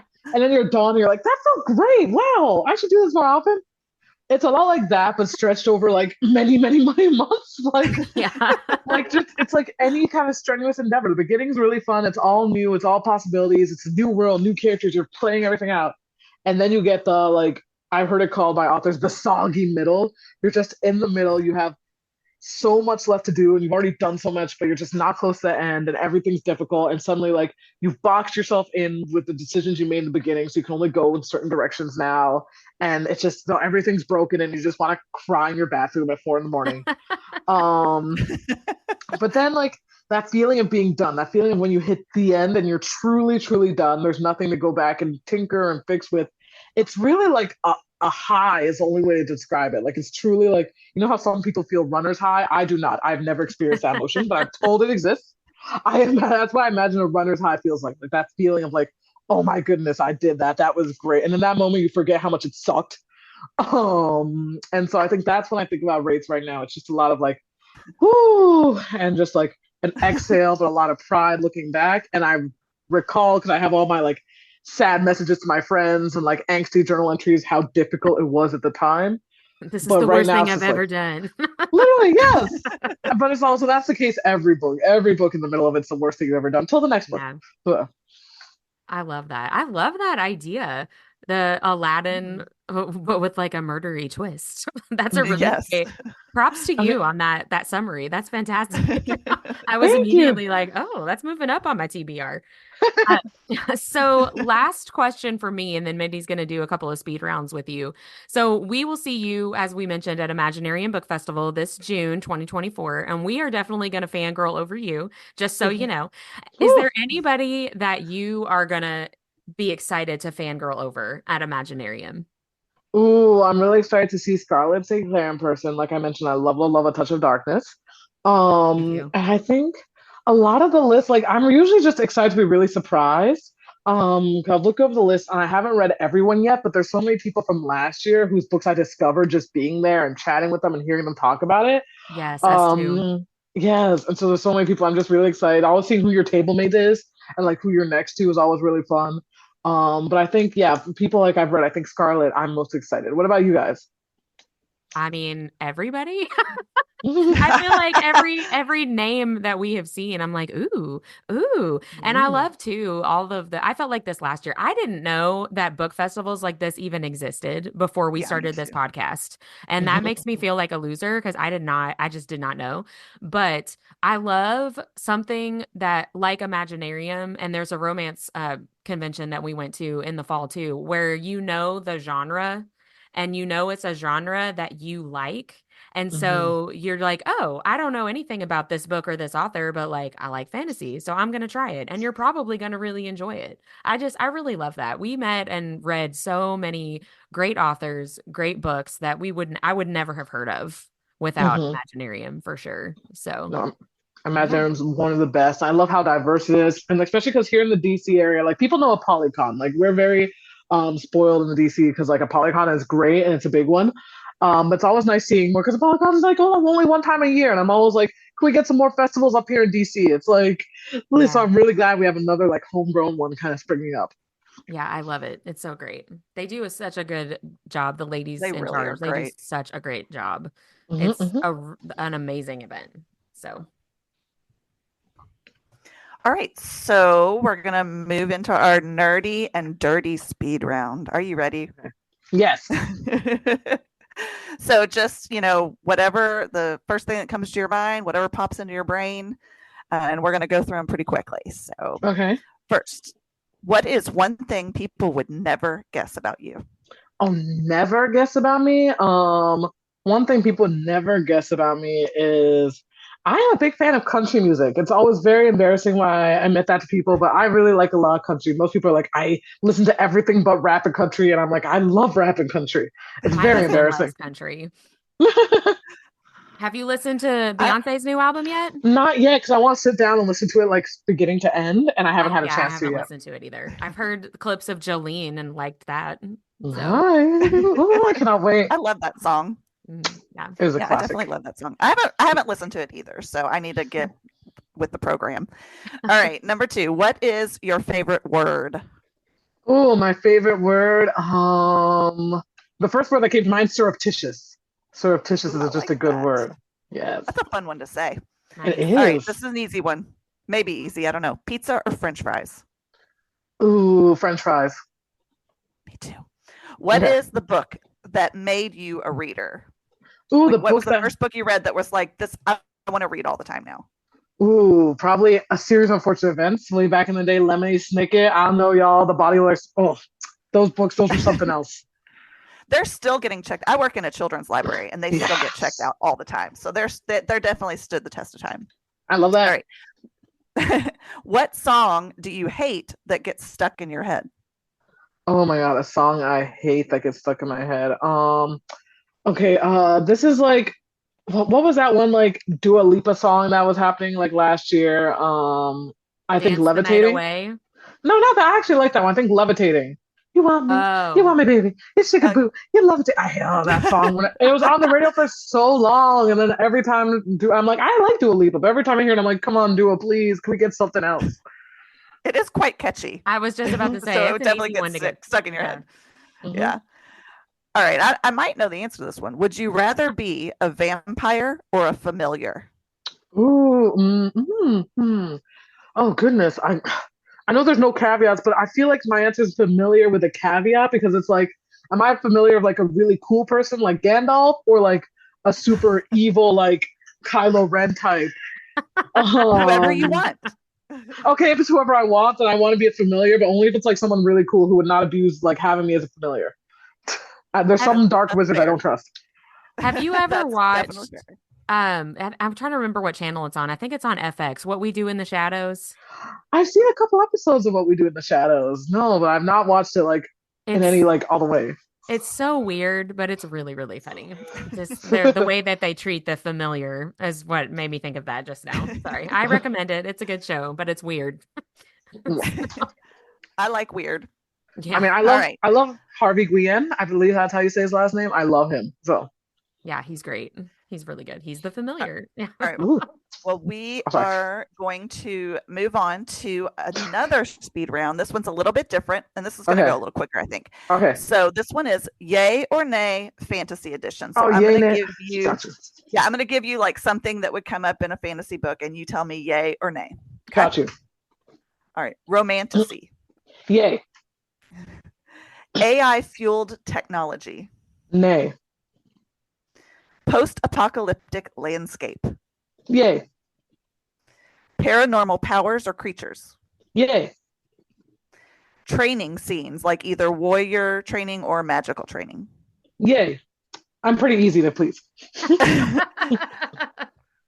Damsel in distress. Yay. Okay. She likes them all. I Except have for a that huge. AI stuff. Listen, the damsel. This was actually last year's lit talk. I actually was able to argue to the crowd why I think damsel in distress is a good trope, to the point where a bunch of people changed their votes because of me. So I will. I know it's speed round, but I have my spiel on why I think damsel in distress is overlooked, and I think it's actually a good trope. But I think it can be done if it's done well. I think it can be. I don't want a damsel that's in distress that's just like, oh, help me, I can't do anything for myself. But like if she's just overwhelmed and can't like figure out, then yeah, definitely come save me. That's me like every day. Just overwhelmed. Somebody just help me, please. So, Roseanne, we know that you have your website, www.roseanneabrown.com, and you're on Instagram. Is there any other place where readers can connect with you, or is that just the best place to go?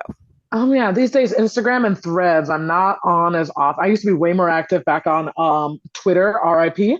But yeah, these days the best updates are going to be Instagram and Threads, and I'm at Rosie's Rambles. That's ROSIES Rambles. It is not Rosie Rambles. That is a different person. Please stop tagging her in things. So, Oh, she's like, I don't do this. All right. So where can we purchase your books besides coming to Imaginarium and getting them straight from you? yeah, so all my books are available. They're all available in Barnes and Noble, at your local independent bookstore, at the library, and if any of those places aren't available to you, the last one is the site that shall not be named, but it sounds like a forest in South America. I love that. I love that. Yeah, that's last resort, I suppose. All right. So besides Imaginarium, do you have any other upcoming festivals or events that you're attending? I actually just came off of 3 different conferences just in March alone. So I'm actually Oh, about wow. it was a lot. So I'm actually about to slow down. So Imaginarium's going to be my last one for a little while, and probably going to be like, I think the last one the first half of this year.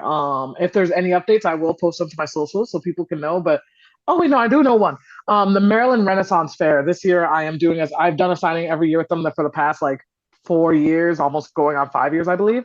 And I'm signing there again. I believe September 21st is the date, but they'll have the date online. Awesome. All right, guys, you heard it here first. You need to get to Imaginarium if you're not going to be in Maryland in September. Yeah. So you can see Roseanne Brown. So one thing we do on our podcast is at the end of an episode, we always talk about what our nerdiest thing of the week was. So it could be something, it doesn't have to be book related. It usually is, but sometimes it's not. Anything that you did that relates to something nerdy that you loved. So we would love to know what your nerdiest thing of the week is. I mean, I've kind of already talked about it. It will definitely be like calling my friend at 2 a.m. to discuss Crescent City. Like, that's pretty much in the last 7 days, probably the nerdiest thing I've done. But also I necessary. love it. You got to talk about Exactly. those feelings when you finish a book like that. I'm telling you, when it looked like Hunt, well, when Hunt was buying that synth, when I tell you, I was Oh my screaming gosh. like, Oh, I know. I said this in the podcast when we talked about it a couple episodes ago, but I'm not reading this book for the first time, and I was still waiting for I wasn't really doing it. Here's the explanation. I wasn't, but I was still waiting for that, even knowing that it wasn't coming. I'm just like, Hunt, you beautiful, beautiful idiot. Why would you do this? Oh man, nobody's love it. perfect, right? Nobody's Yeah. perfect, so they say. Yeah. Well, thank you so much for being on with us. It has been such a pleasure to talk with you. I cannot wait to read your books. I'm thinking how many arcs am I supposed to be reading? And can I just not right now and just go to Rosie's book? And I think that's what I'm going to do. But thank you so much for being on and chatting with us. We are really excited to see you in person at Imaginarium in just a few months. It'll be here before we know it, I'm sure. I know. Yeah, thank you guys for having me. I can't wait to be in person so I can give you all my full rundown on why Damsel in Distress is great and why it is an overlooked trope. I'm ready. Make it a PowerPoint. I am too. I'm down. I will hold the entire lit talk hostage. I'll just be like, y'all, I'm changing the entire time. Well, here we go. Damsel in Distress. That's the only Today, thing. my presentation will show. That's so great. Well, thank you so much. Have a great rest of your night. Thank you. You guys too. Like what you heard in this episode? Follow Our Nerdiest Thing on Instagram at instagram.com/Our Nerdiest Thing or Facebook at facebook.com/Our Nerdiest Thing. We love hearing from fellow nerds. Email us at ournerdiestthing@gmail.com.